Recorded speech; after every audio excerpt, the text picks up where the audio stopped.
Islam bisa hilang dari Indonesia, Pak? Antum kalau terus-terusan begini, seperti yang dikatakan oleh Kiai Haji Ahmad Dahlan tadi, Allah tidak menjamin Islam bertahan di Indonesia kalau kita tidak dakwah dengan cara benar. Sejarah membuktikan, antum lihat, Islam menguasai dan memimpin Andalusia berapa tahun? 800 tahun.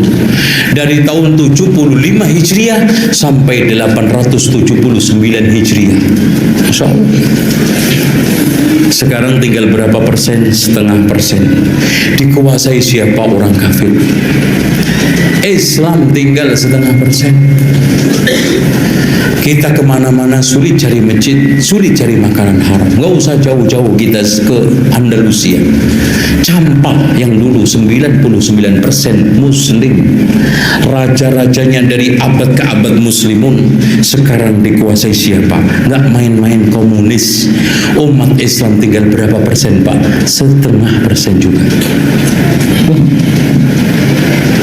Kalau kita tidak benar-benar berdakwah, kalau antum berpikir untuk antum mah, antum sebentar lagi juga mati, gitu. Tapi untuk anak cucu kita, Islam 40 tahun lagi, 80 tahun lagi, dan tren Islam itu hilang sudah jelas. Orang sekarang sudah tidak banyak memperhatikan Islam yang murni, malah yang murni dimusuhi, yang dibela yang palsu. Kemudian orang sekarang hedonisme, materialisme, menciptakan mental-mental mudah untuk dibeli dan dibayar, sehingga maju tak gentar membela. Kemudian hadirin sekalian, kemajuan intelektual dengan spiritual tidak seimbang, dan munculnya berbagai macam kemungkaran. Coba dukem, tempat-tempat mesum, sudah tidak ada lokalisasi. Di sekitar kita sekarang sudah narkoba berkeliaran, di sekitar kita pelacuran berkeliaran.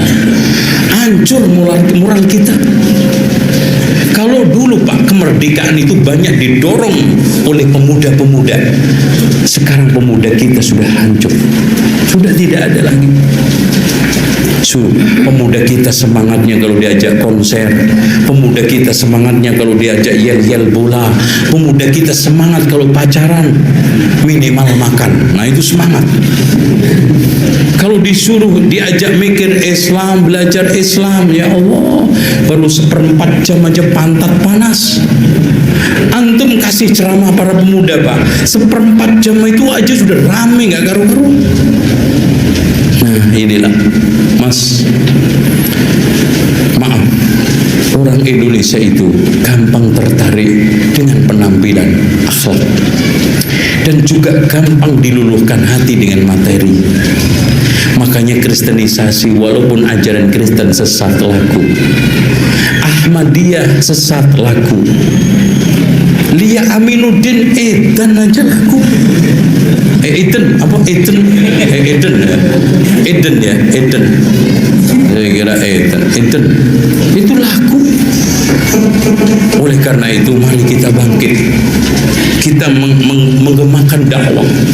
Dan ada kalimat yang mengena ke saya dari salah seorang profesor doktor dari Ummul Qura. Ketika saya saat antarkan ke bandara, beliau berpesan, kalau seandainya dulu Saudi mengirimkan 1000 dai ke Yaman untuk menjelaskan tentang sunnah dan bahayanya Syiah, Saudi tidak harus dengan cukup dana 1 miliar, Saudi tidak harus mengirimkan pasukan lengkap dengan senjatanya yang dengan biaya puluhan miliar. Dakwah biayanya murah, dakwah elegan tampilnya, dakwah sangat mudah untuk dicangkup di Indonesia. Alhamdulillah Pak, kita bebas loh. Kalau di Cina itu baru boleh belajar, itu pun Quran setelah umur 60 tahun. Ya kalau nyampe, kalau enggak wassalam. Jadi boleh hanya belajar Al-Quran, itu pun setelah umur 60 tahun. Alhamdulillah. Sekarang antum ngajar di, antum jangan terikat masjid ini nggak boleh. Ya Allah Pak, di mana saja kita bisa berdakwah. Anak aja di rel kereta api bisa dakwah, yang penting di syuting. Insya Allah. Jadi antum di pos kamling, di rel kereta, di rumah sakit, ayo dakwah Pak, kita gencarkan. Dan yang dakwah itu bukan hanya ustaz fulan enggak, semua. Dan dakwah tidak harus ceramah, khutbah. Antum sekarang punya buku kecil nih tentang Rohingya, apalagi dibagi cuma-cuma, kasihkan ke orang. Antum juga punya buku kecil-kecil di rumah, daripada keleleran, bawa. Ketemu orang di bis, ketemu orang di kereta. Bahkan kalau saya kemana-mana itu selalu di tas buku kecil-kecil saya bawa. Apalagi delay di bandara, deketin orang, kasih buku. Masya Allah. Ternyata kadang-kadang ketemu direktur salah satu perusahaan, kadang ketemu polisi, pernah anak kira orang biasa, ternyata kepala humas Polda Lampung, kasih buku. Alhamdulillah. Setelah itu minta lagi, tapi gratis. Alhamdulillah. Dakwah. Dan gak usah buku gede-gede, kasih Riyadhus Shalihin, merem. Ya? Kasih buku kecil-kecil, adab makan, adab minum, sifat sholat Nabi, cara wudhu. Kalau enggak Pak, Islam hilang, antum kegulung. Kekuatan ini sudah mengeroyok seperti yang telah disinyalir oleh Rasulullah SAW. Yushiku an tada'alikumul umam kama tada'al akalatu ila qas'atiha.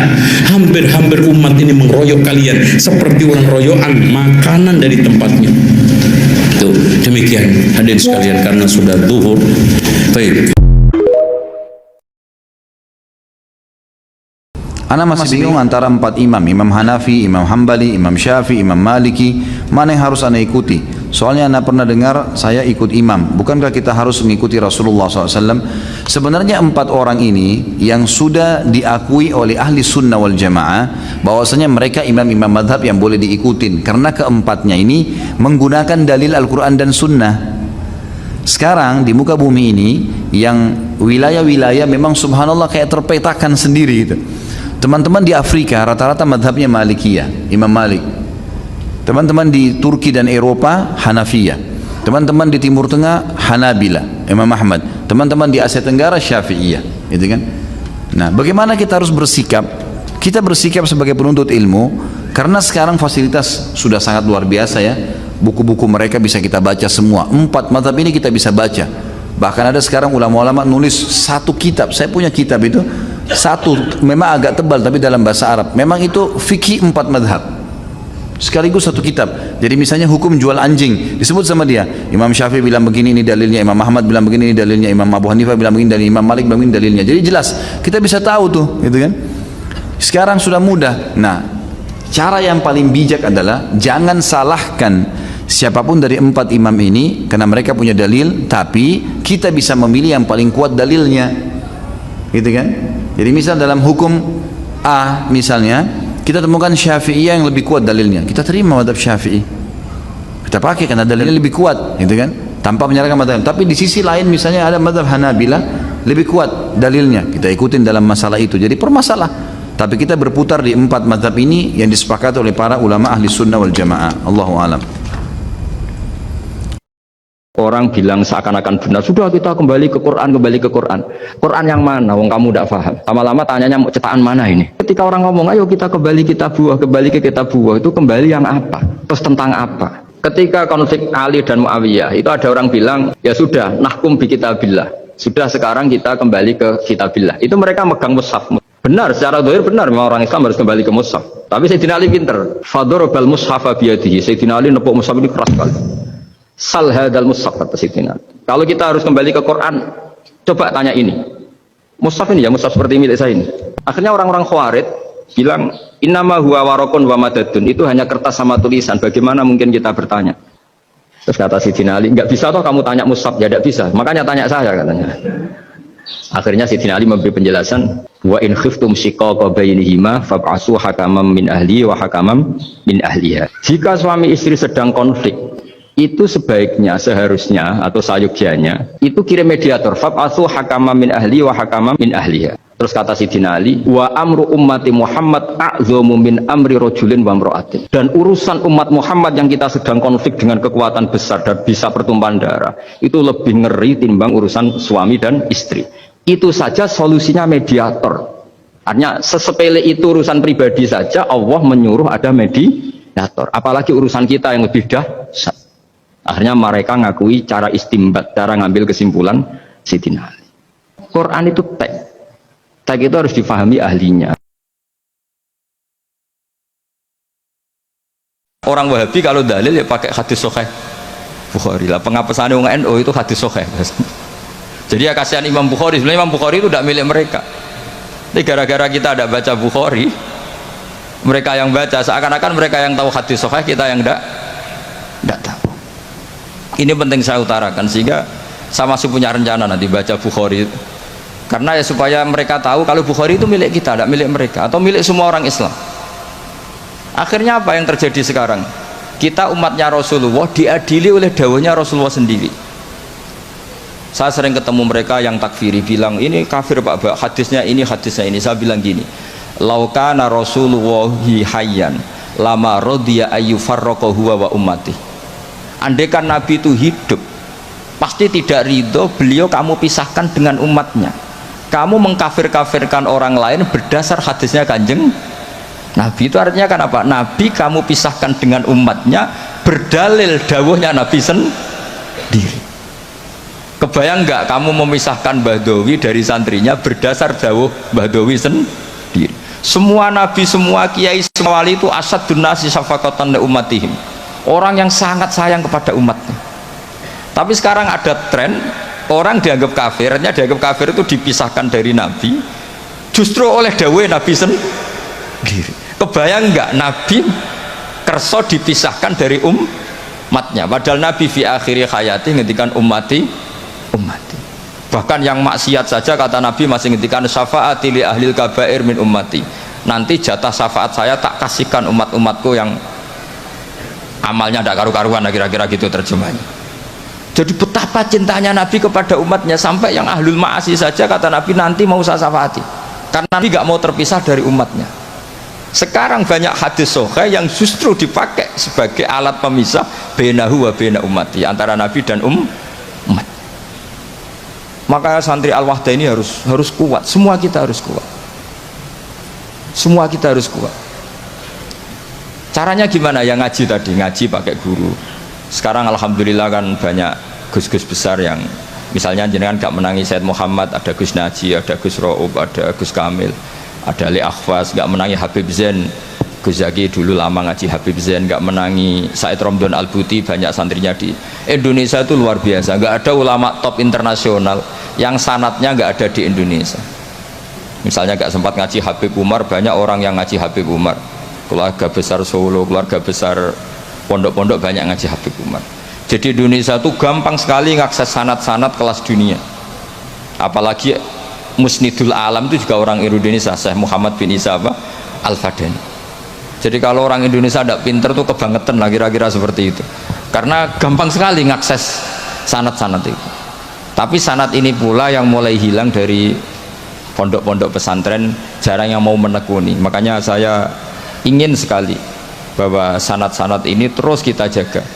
Karena setelah sanat ini terjaga, itu gampang sekali melogika kebenaran. Kayak saya berkali-kali bilang, masa orang kafir 70 tahun menjadi iman gara-gara la ilaha illallah, tapi kemudian kalimat yang sama menjadi kalimat kekafiran kalau kamu bacanya di kuburan. Jadi kalau orang NO tahlil ini kafir jaluk kuburan, itu kata Said Muhammad dulu kalau guyon masyhur itu, mbok takok isik ndekne jaluk kuburan apa malah ndongakno kuburan. Padahal doanya kan malah Allahumma ighfir lahu wa'afi wa'fu anhu. Justru kuburan ini yang didoain, tapi mereka lihat dari jauh karena begini dikira kita minta kuburan, padahal hakikatnya kita mendoakan yang ada di kuburan. Ini secara teori penelitian sudah gagal. Wong neliti saja tidak mau, observasi saja nggak mau. Coba kalau mereka neliti, ternyata mendoakan yang ada di kuburan, bukan minta kuburan. Semua orang NU misalnya kalau ziarah doanya gimana? Allahumma ighfir li sayhina wa maghfir li ummina wa maghfir li abina. Itu minta kuburan apa mendoakan mayit yang ada di kuburan?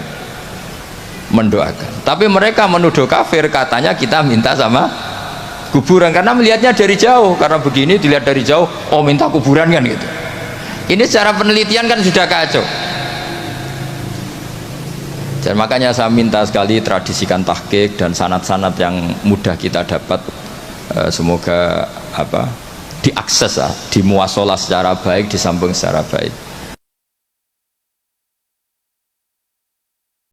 Bid'ah ngeten sama tak terang loh. Bukan karena saya orang pesantren boten. Saya itu lebih hafal banyak hadis dibanding sing sidik-sidik nuduh bid'ah. Bid'ah itu begini loh. Bid'ah itu yang mesti dolal, yang mesti sesat. Itu mas tadomat syariah yang berhadap-hadapan dengan nopo syariah. Tapi jika bid'ah itu menguatkan syariat, maka tidak musuhnya syariat, tapi bagian dari syariat. Jadi bid'ah yang dolala itu yang istodam itu berhadap-hadapan. Nak terima gesekan utawa saling bersinergi utawa saling menolong itu tidak bid'ah. Dalilnya gampang begini, ini hadis sahih. Kula boten bela NU, ora bela Muhammadiyah, ora bela siapa-siapa. Ini cerita ilmu mawon, cerita ilmu. Tidak ada yang saya bela. Ini hadis sahih. Ada sahabat setelah i'tidal. Nggih setelah napa? I'tidal. Sama nak itidal ngafat nono, misalnya Robbana walakal hamdu terus milu samawati mil ardi. Itu yang konsensus, yang normal. Tapi ada sahabat bacanya tidak begitu, banter pisan. Rungokno tenan nggih. Alhamdulillahi hamdan katsiran thayyiban mubarakan fi.